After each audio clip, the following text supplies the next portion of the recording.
저는 올해 72세 오명숙이라고 합니다. 오늘 여러분께 제가 2년 전에 겪었던 정말 충격적이면서도 지금 생각해보면 다행스러운 일을 이야기해 드리려고 해요.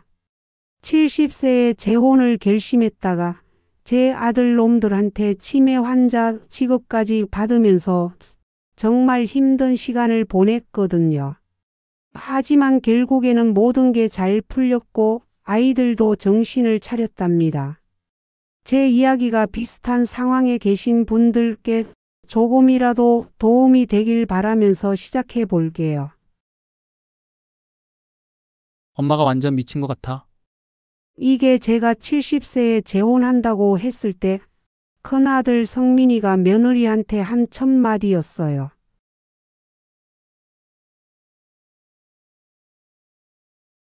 제가 직접 들은 건 아니고 나중에 딸아이한테서 들었지만요. 그때가 2년 전 가을이었는데 저는 정말 행복했거든요. 5년 동안 혼자 지내다가 드디어 좋은 분을 만났다고 생각했는데 아이들 반응이 그 모양이더라고요. 제가 재혼 상대로 만난 분은 정태수 씨라고 저보다 2살 어린 68세 할아버지였어요. 30년 동안 소아과 의사로 일하시다가 은퇴하신 정말 좋은 분이었죠. 사실 저희 집 재산이 좀 있어요. 남편이 사업을 잘해서 부산 해운대 아파트가 15억, 예금이 10억, 주식이 5억 해서 총 30억 정도 되거든요. 그런데 큰아들 성민이와 며느리 혜진이가 제 재혼 소식을 듣고는 완전히 발광을 하더라고요. 시어머니가 재혼하시면 저희가 상속받을 재산이 줄어들어요. 혜진이가 성민이한테 하는 말을 우연히 들었는데 정말 기가 막히더군요.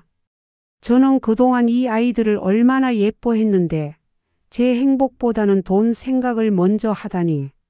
성민이는 대기업에서 과장으로 일하고 있는데 월급으로는 생활이 빠듯했나 봐요. 그래서 제 재산을 당연히 물려받을 거라고 생각하고 있었던 것 같아요. 둘째 아들 성진이도 마찬가지였어요. 작은 무역업을 하고 있는데 사업이 잘 안 되어서 늘 돈 걱정을 하고 있었거든요. 그런데 막내딸 성희만은 달랐어요. 어머니 정말 좋으세요. 좋은 분 만나셔서 행복하게 사세요. 성희는 미용실을 운영하면서 독립적으로 잘 살고 있어서 그런지 제 재혼을 진심으로 축복해 줬어요. 하지만 아들놈들은 정말 고약했어요. 성민이가 저한테 와서는 이런 말을 하더라고요. 어머니 70세 나이에 무슨 재혼이에요?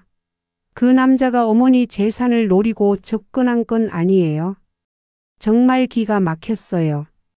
제가 그런 것도 못 가릴 만큼 늙었다고 생각하는 것 같더라고요. 이 자식아, 내가 어머니를 뭘로 보는 거야? 70세면 사랑할 자격도 없다는 거냐? 제가 화를 내니까 성민이가 이번에는 다른 전술을 쓰기 시작했어요. 어머니 요즘 깜빡하시는 일이 많으시잖아요. 혹시 정확한 판단을 못 내리시는 건 아닌지. 무슨 소리야? 나 멀쩡해. 어머니, 어제도 저한테 같은 이야기를 3번 하셨잖아요. 그런데 그건 거짓말이었어요. 어제는 성민이랑 통화도 안 했거든요. 그리고 지난주에도 가스 끄는 걸 깜빡하셨고 약속 시간도 헷갈리셨고 이것도 과장된 얘기였어요. 가스를 한번 깜빡한 건 사실이지만 70살이면 그런 일 있을 수 있잖아요. 그런데 성민이는 이런 사소한 일들을 다 모아서 제가 치매라고 우기기 시작했어요. 성진이도 형편에 서더라고요. 어머니, 저도 형 말에 동감해요. 한번 검사 받아보세요. 매일같이 찾아와서 같은 소리를 하니까 저도 점점 불안해지더라고요. 정말 내가 치매인가? 요즘 깜빡하는 일이 많기는 한데. 결국 일주일 후에 저는 아들들 성화에 못 이겨서 병원에 가기로 했어요. 알겠다. 한번 검사 받아보자. 그때 성민이 얼굴에 스치는 미소를 봤는데 지금 생각해보니 정말 소름 끼치더라고요. 나중에 안 일이지만 성민이는 이미 병원에 미리 연락을 해놨더라고요. 정신과 의사한테 어머니가 치매 같다고 미리 말해놓고 심지어 돈까지 줘가면서 가짜 진단서를 받을 계획을 세운 거였어요. 그때는 몰랐지만 제 아들이 그렇게 악독한 아이였다는 걸 나중에 알았을 때 정말 충격이었어요. 병원에 가는 날 저는 정말 불안했어요. 정말 내가 치매인가? 아니야, 그럴 리 없어. 나는 멀쩡해. 하지만 아들들이 연일 그런 말을 하니까 자신감이 없어지더라고요. 정신과 상담실에서 40대 중반의 박현호 의사를 만났어요. 어르신, 요즘 기억력에 문제가 있으시다고 들었는데요. 의사가 처음부터 제가 치매인 것처럼 말하더라고요. 글쎄요. 나이가 드니까 가끔 그런 일이 있기는 해요. 제가 솔직하게 답했죠. 그리고 갑자기 재혼을 결심하셨다고 들었어요. 70세 나이에 재혼을 결심하신 특별한 이유가 있나요? 의사가 마치 제 재혼 결정이 이상한 것처럼 질문하는 게 기분이 나빴어요. 혼자 지내는 게 외로워서요. 좋은 분을 만나서 함께 지내고 싶어요. 1년 사귄 분과 바로 결혼을 결심하신 건가요? 조금 성급한 것 같은데. 지금 생각해보니 의사가 이미 성민이한테서 돈을 받고 저를 치매 환자로 만들 생각이었던 것 같아요. 하지만 검사는 제가 다 정확하게 답했어요. 오늘이 몇 월 며칠인지 아세요? 11월 15일이죠. 대통령이 누구인지 아세요? 윤석열 대통령이죠. 100에서 70 빼보세요. 193, 86, 79, 72, 65. 막힘없이 대답했는데도 의사는 뭔가 억지로 문제를 만들려고 하더라고요. 기억력 검사를 해볼까요? 제가 단어 3개를 말할 테니 기억해 두세요. 사과, 연필, 시계. 몇 분 후에 다시 물어봤는데 저는 완벽하게 기억하고 있었어요. 사과, 연필, 시계요. 의사가 당황하는 게 보이더라고요. 그런데도 2주 후에 저한테 전화가 왔어요. MRI와 신경심리 검사를 더 받으셔야겠어요. 그래서 다시 가서 검사를 받았는데 결과는 마찬가지였어요. 70세 나이로는 정상이었거든요. 그런데도 며칠 후에 성민이가 와서는 이런 말을 하더라고요. 어머니, 의사가 치매 초기라고 했어요. 그래서 성년 후견인을 정해야 한대요. 무슨 소리야? 의사가 저한테는 특별한 문제 없다고 했는데. 어머니, 의사가 어머니한테는 직접 말하기 어려워서 저희한테만 말한 거예요. 나중에 안 일이지만 성민이가 의사한테 300만 원을 줘가면서 가짜 진단서를 받아낸 거였어요. 그리고 이제부터 어머니 혼자서는 중요한 결정을 하실 수 없어요. 재혼 같은 것도 후견인 동의가 있어야 하고요. 제가 머리가 빙빙 돌았어요. 이게 무슨 소리야? 내가 정신이 멀쩡한데 왜 후견인이 필요해? 어머니, 법원에서 정한 거예요. 저희가 어쩔 수 없어요. 성진이도 형편에 서서 저를 압박했어요. 어머니, 이제 재혼은 포기하세요. 70세 나이에 재혼이 말이 돼요? 그 순간 저는 깨달았어요. 아들놈들이 제 재산 때문에 저를 이렇게 만든 거라는 걸.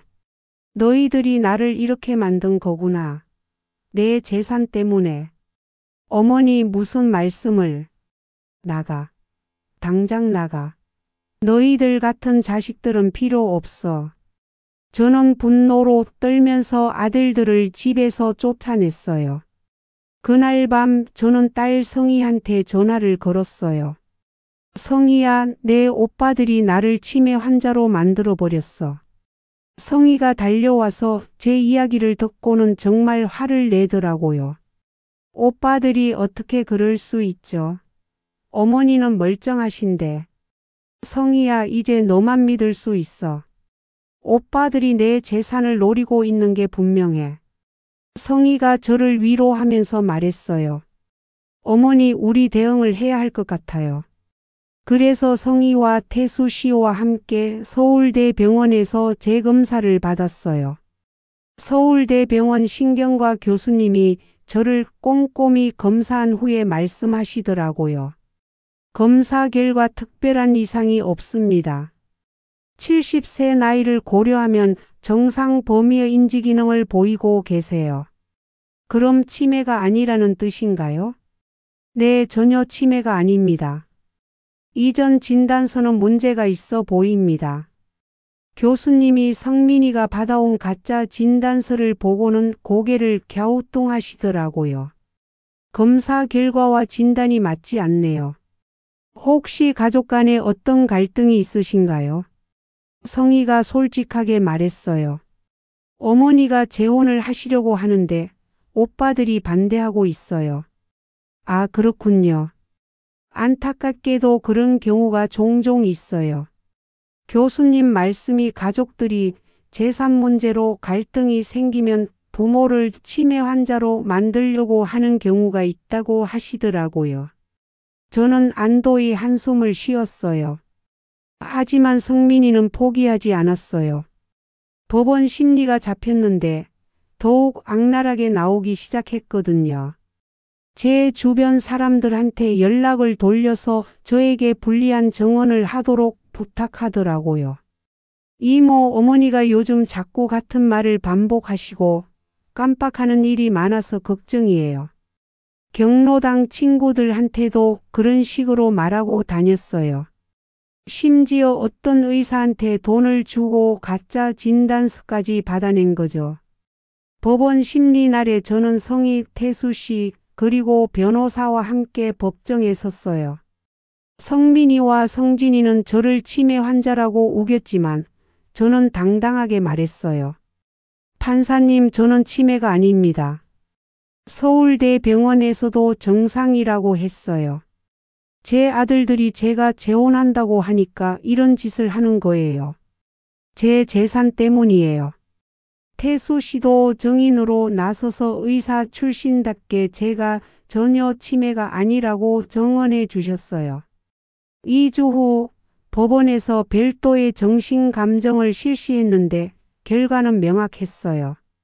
피감정인은 정상적인 인지기능을 보이며 치매나 기타 정신질환의 소견을 보이지 않음.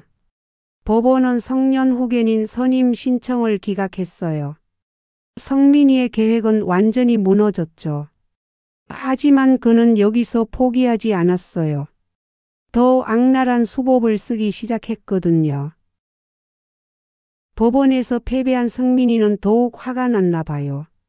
저는 나중에 성희한테서 들었는데 성민이가 더 무서운 계획을 세우고 있었다고 하더라고요. 성민이가 태수 씨한테 직접 찾아가서 협박까지 했어요. 정태수 씨, 우리 어머니와 결혼 생각 그만두세요. 어머니 재산이 30억인 거 아시죠? 어머니 재산 때문에 접근한 거 맞죠? 태수 씨가 나중에 저한테 이 이야기를 해주셨는데 정말 기가 막혔어요. 그럼 증명해 보세요. 어머니 재산 포기 각서 쓰세요. 만약 각서를 쓰지 않으면 어머니와 만나지 못하게 할 거예요. 어머니를 다른 곳으로 모시고 갈 수도 있고. 성민이가 태수 씨를 이렇게 협박했다는 걸 들었을 때 저는 정말 아들이 맞나 싶었어요. 그런데 더 충격적인 건 성희가 나중에 들려준 이야기였어요. 성희가 오빠들의 진짜 계획을 알아내기 위해서 녹음을 했다고 하더라고요. 성희가 성민이한테 만나자고 해서 카페에서 만났는데 성민이가 자기 계획을 다 털어놨다고 해요. 성희야, 형이 어머니를 위해서 얼마나 고생하는지 알지? 성희가 녹음기를 켜놓고 최대한 자연스럽게 대답했다고 해요. 어머니가 저 정태수라는 놈한테 완전히 속고 있어. 30억 재산을 다 뜯어갈 작정이야. 그래서 내가 여러 방법을 써보고 있는 거야. 치매 진단서도 받아보고 법원에도 가보고. 그런데 그게 잘 안 되고 있잖아요. 성희가 유도했어요. 그래서 이제 더 강한 방법을 써야 해. 여기서부터 정말 충격적인 말들이 나왔어요. 어머니를 정신병원에 강제 입원시키는 방법도 있어. 성희가 들려준 녹음을 들었을 때 저는 정말 소름이 끼쳤어요. 가족 2명 이상이 동의하면 강제 입원이 가능하거든. 성진이도 내 편이니까 우리가 다수야. 거기서 몇 달 있으시면 정신이 정말 이상해질 거야. 정신병원이 그런 곳이잖아. 제 친아들이 저를 정신병원에 가두려고 했다니. 정말 믿을 수가 없었어요. 그럼 후견인 선임도 쉬워지고 재산 관리도 우리가 할 수 있어. 그런데 정태수 할아버지는 어떻게 하죠? 성희가 물었어요. 그 놈도 쫓아내야지. 어떻게든. 어떻게요? 깡패들을 써서라도 쫓아낼 거야. 저는 이 녹음을 들으면서 눈물이 났어요. 제가 평생 기르고 사랑했던 아들이 이런 생각을 하고 있다니. 어머니 재산 30억을 지키려면 이 정도는 해야 해. 우리 아이들 미래가 걸린 문제야. 성희가 성진이와도 만나서 녹음을 했는데 성진이도 형과 다르지 않았어요. 어머니를 정신병원에 보내는 것도 어머니를 위해서야. 그 나이에 재혼하면 몸이 상할 거야. 우리가 어머니 재산을 지켜야 해. 30억이면 우리 집안이 몇 대는 편하게 살 수 있는 돈이야. 성희가 이 모든 녹음을 저와 태수 씨에게 들려줬을 때 저는 정말 충격이었어요. 내가 평생 저런 자식들을 위해 살았구나. 태수 씨도 분노하셨어요. 이건 너무 심합니다. 어머님을 정신병원에 보내겠다니. 성희가 말했어요. 어머니 이제 결단을 내리셔야 해요. 오빠들이 이런 식으로 나온다면 우리도 대응해야 해요. 저는 눈물을 닦으며 고개를 끄덕였어요. 그래. 이제 내가 나설 때가 됐구나. 다음 날 저는 변호사를 찾아갔어요. 변호사님, 제 아들들이 저를 정신병원에 강제 입원시키려고 해요. 변호사가 녹음 파일을 듣고 심각한 표정을 지었어요. 이건 명백한 노인학대에 해당합니다. 법적 조치를 취할 수 있어요. 그리고 재산 관리도 다시 해야겠어요. 혹시 제가 사망하면 아들들이 재산을 독차지할까봐 걱정돼요. 유언장을 새로 작성하시는 것이 좋겠습니다. 그리고 생전 증여도 고려해 보세요. 저는 결심했어요. 성희한테만 재산을 물려주고 싶어요. 아들들은 자격이 없어요. 며칠 후 저는 유언장을 새로 작성했어요. 30억 재산 중 25억은 성희에게, 5억은 태수 씨에게 상속하기로 했죠. 그리고 생전 증여도 시작했어요. 아파트를 성희 명의로 이전하고 예금 10억도 성희에게 증여했어요. 이제 아들놈들과 마지막 단판을 벌일 때가 됐어요.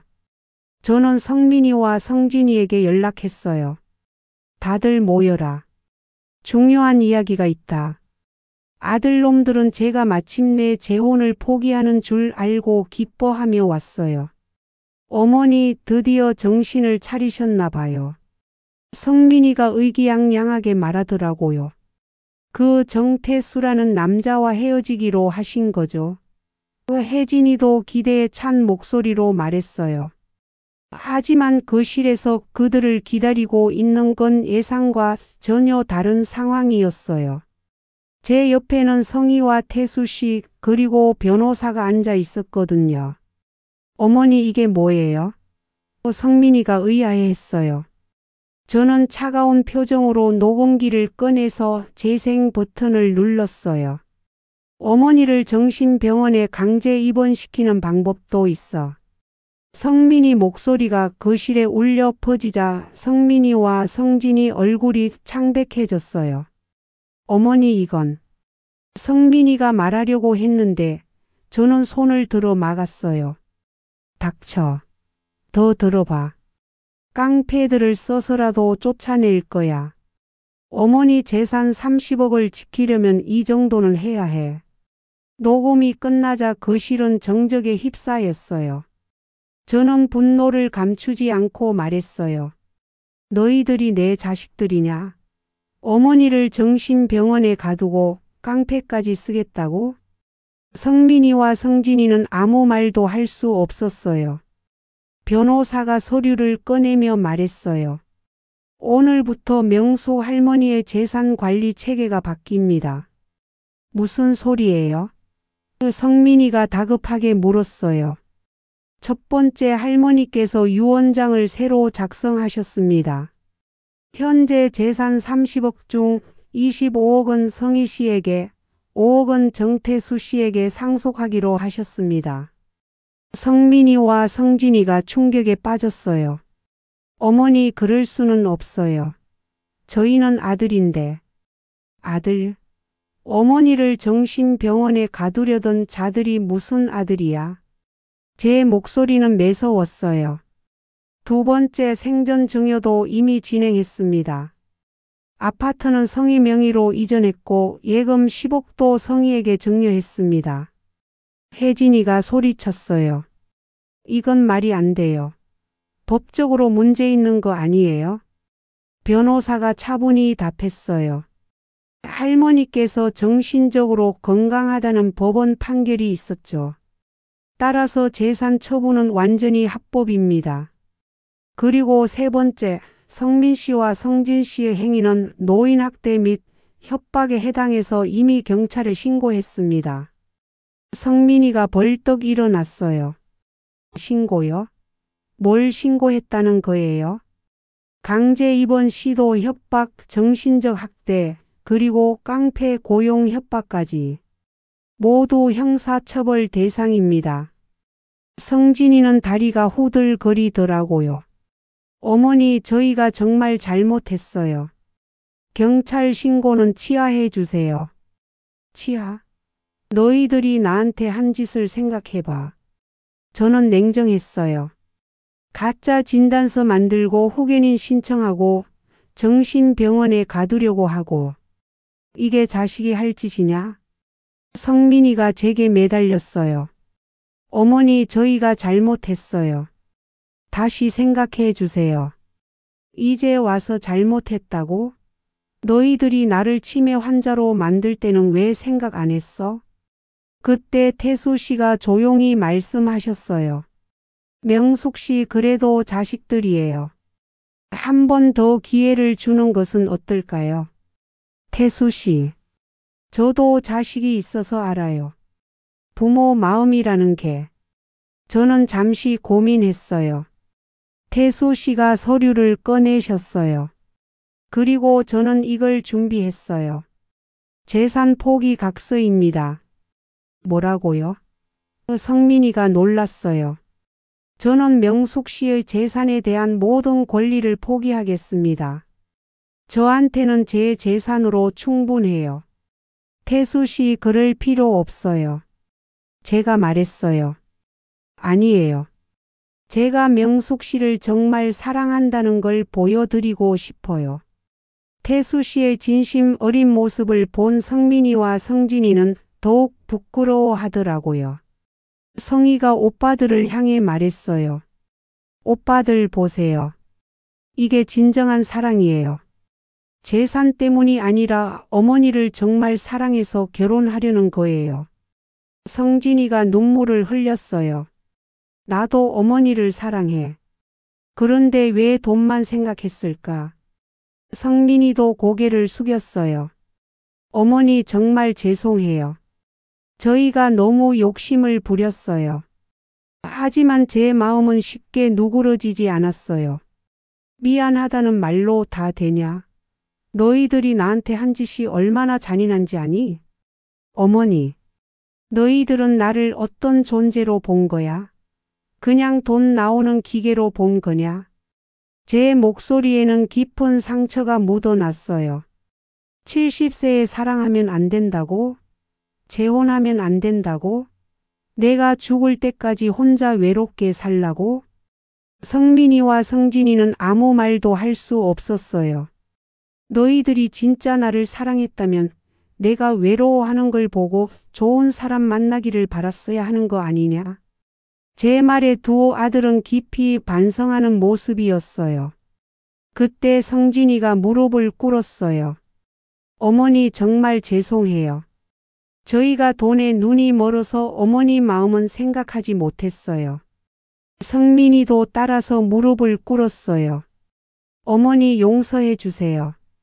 어머니 재혼을 진심으로 축복할게요. 저는 한참을 바라보다가 한숨을 쉬었어요. 정말 반성하는 거야? 네, 정말이에요. 그래. 하지만 조건이 있어. 네, 뭐든지 하겠어요. 첫째, 내 결혼을 진심으로 축복할 것.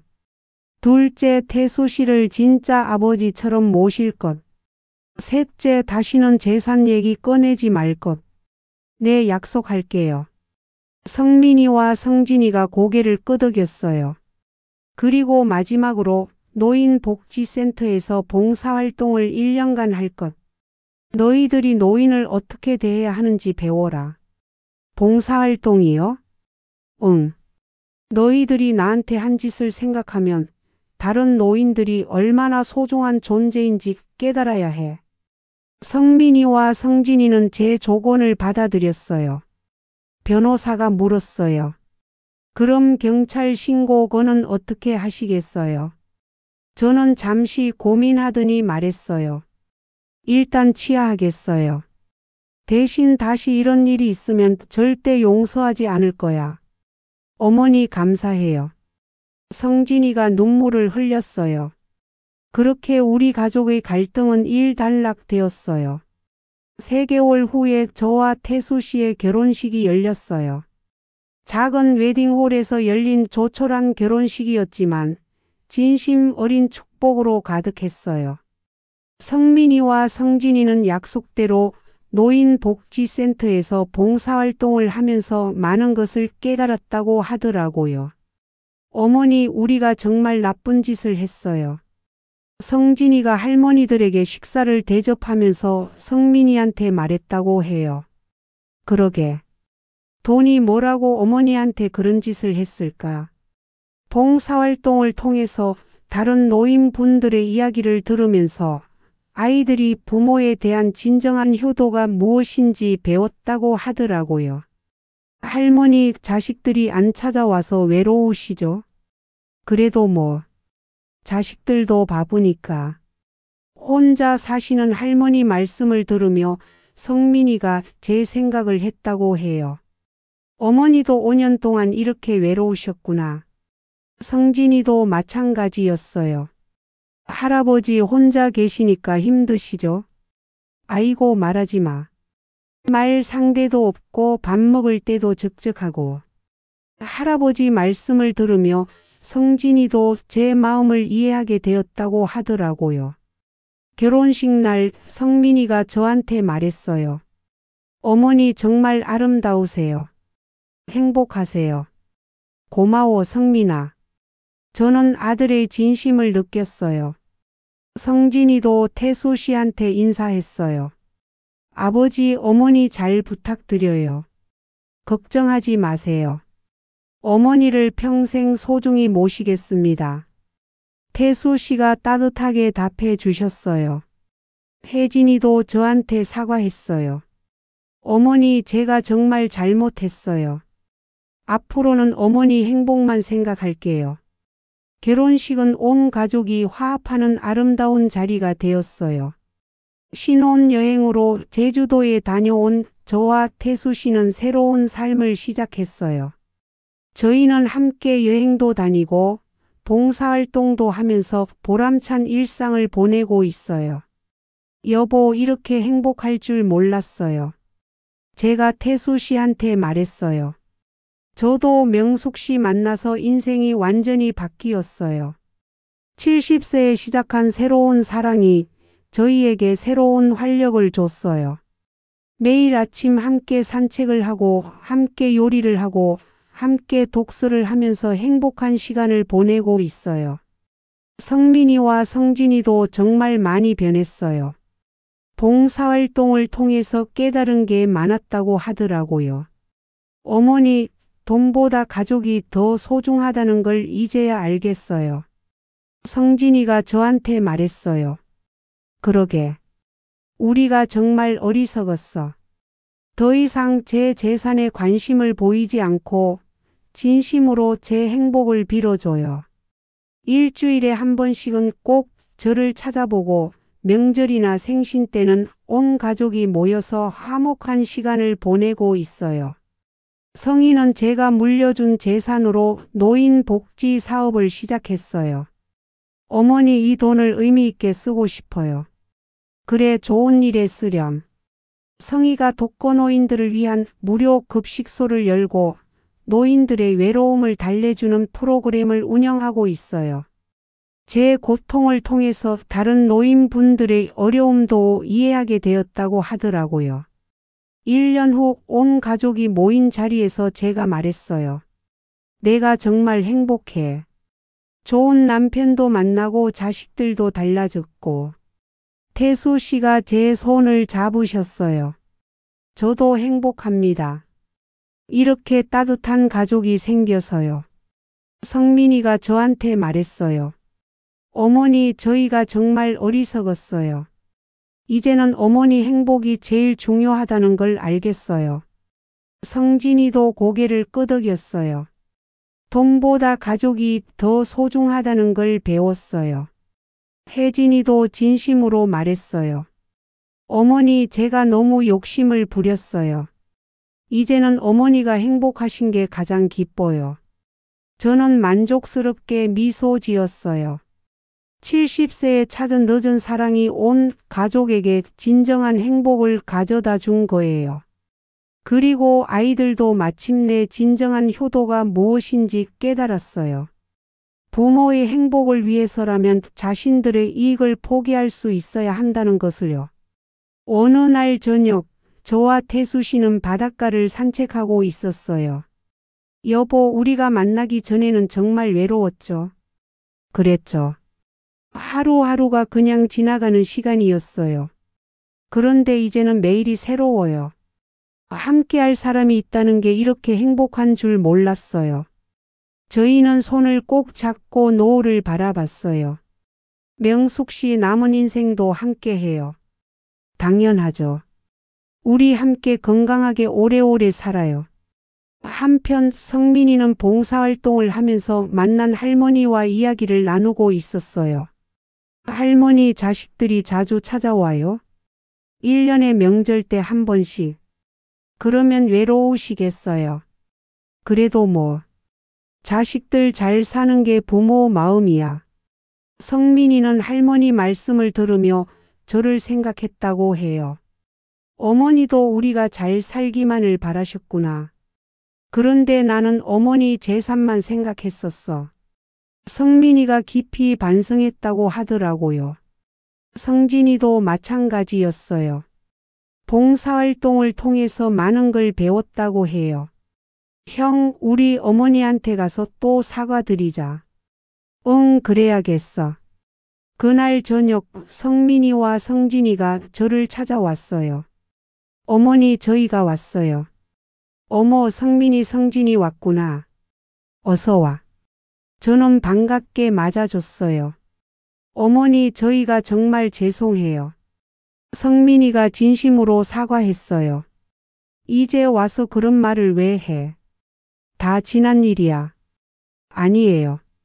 저희가 어머니를 얼마나 힘들게 했는지 이제야 알겠어요. 성진이도 눈물을 흘렸어요. 봉사활동을 하면서 깨달았어요. 노인분들이 얼마나 외로워하시는지, 그리고 자식들을 얼마나 기다리시는지. 두 아들의 진심을 느낀 저도 눈물을 글썽였어요. 너희들이 그렇게 생각해 준다니 고마워. 어머니 앞으로는 자주 찾아뵐게요. 그리고 태수 아버지도 진짜 아버지처럼 모실게요. 그래 고맙다. 태수 씨도 따뜻하게 말씀하셨어요. 괜찮아요. 저도 아들들이 생긴 것 같아서 기뻐요. 그렇게 저희 가족은 진정한 화해를 이뤘어요. 2년이 지난 지금 저와 태수 씨는 여전히 행복한 부부로 살고 있어요. 건강도 좋아지고 활력도 넘쳐요. 함께할 사람이 있다는 것만으로도 삶의 질이 완전히 달라진 거죠. 성민이와 성진이는 정말로 변했어요. 봉사활동을 통해서 진정한 효도가 무엇인지 깨달았고 제 행복을 최우선으로 생각하게 되었어요. 성인은 노인 복지 사업을 확장해서 더 많은 노인분들을 돕고 있어요. 제 경험이 다른 가족들에게도 도움이 되기를 바라면서요. 어느 크리스마스 날 온 가족이 모인 자리에서 제가 말했어요. 내가 70세의 태수 씨를 만난 게 우리 가족 모두에게 축복이었구나. 왜 그렇게 생각하세요? 성희가 물었어요. 너희들이 진정한 효도가 뭔지 깨달았잖아. 그리고 나도 진짜 행복을 찾았고. 태수 씨가 덧붙이셨어요. 저도 새로운 가족을 얻어서 너무 행복해요. 성민이가 말했어요. 어머니, 저희가 처음에는 반대했지만 결과적으로는 정말 잘 된 것 같아요. 그래. 사람은 죽는 날까지 사랑할 자격이 있어. 나이는 숫자일 뿐이야. 제 말에 모두가 고개를 끄덕였어요. 그날 밤 저는 일기에 이렇게 썼어요. 70세에 새로운 사랑을 시작한다고 했을 때 아이들이 반대했었다. 그때는 정말 힘들었다. 하지만 지금 생각해보니 그 과정을 통해 우리 가족 모두가 더 성숙해진 것 같다. 아이들은 진정한 효도가 무엇인지 깨달았고 나는 나이에 관계없이 사랑할 권리가 있다는 것을 증명했다. 그리고 태수 씨와 함께하는 매일이 정말 행복하다. 70세가 인생의 끝이 아니라 새로운 시작이 될 수 있다는 것을 보여주고 싶다. 그렇게 제 이야기는 해피엔딩으로 끝났어요. 70세에 찾은 사랑이 온 가족에게 진정한 행복을 가져다 주었고 모든 사람이 나이에 관계없이 사랑하고 행복할 권리가 있다는 것을 보여주었어요. 그리고 아이들도 마침내 깨달았죠. 진정한 효도는 부모의 재산을 지키는 것이 아니라 부모의 행복을 지켜드리는 것이라는 사실을요. 여러분, 제 이야기는 어떠셨나요? 저 같은 상황에 계신 분들이 있다면 포기하지 마세요. 나이가 들었다고 해서 사랑할 권리가 없는 건 아니니까요. 그리고 자녀분들께는 말씀드리고 싶어요. 부모님의 행복이 가장 소중한 거라는 걸 꼭 기억해 주세요. 여러분, 오늘 제 이야기는 어떠셨나요?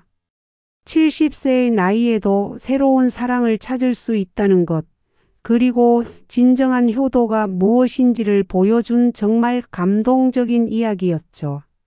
자식들의 이기심 때문에 고통받았던 할머니가 마침내 행복을 찾기까지 그 과정에서 많은 분들이 교훈을 얻으셨을 거라 생각해요.